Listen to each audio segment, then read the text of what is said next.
From nanny to teacher and nurse, women have taken on lots of additional roles during the pandemic, and it's having a devastating effect on their careers.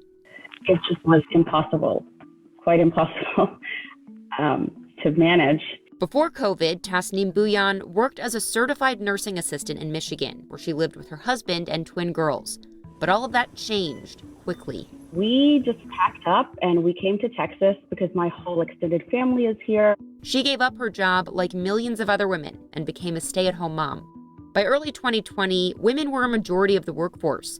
But a year into the pandemic, much of those gains have been erased. Almost 1 million mothers left the workforce last year, and economists are sounding the alarm. What we have seen in this downturn has been unprecedented. Women are still struggling to find balance despite all the relief bills passed in Washington.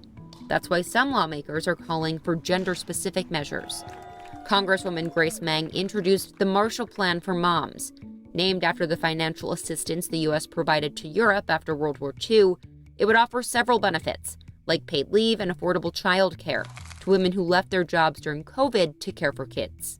This is one of the most important investments that we can make in our country. There is some global precedent for this. Across Europe, several countries have provided cash payments to women amid the pandemic. The bill was inspired by a petition that, among other measures, calls for direct payments to moms. But not everyone is on board with that part. The answer is not to pay mom for doing what's falling on her shoulders. The answer is to change the division of labor. The proposal, introduced in February, has an uncertain path ahead in Congress, considering the $15 minimum wage measure that many Republicans are opposed to. And women have still lost more than 5 million jobs since February 2020. Experts point out that many of the issues women face now existed before and were simply exacerbated by the pandemic. There is some room for optimism, though.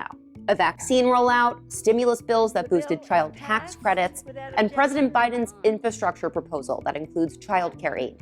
I am optimistic that we will quickly be able to unwind from the problems that were put in place just because of the pandemic that we are hopefully now on the road to emerging from. Bianca Ficini, Newsy, Washington.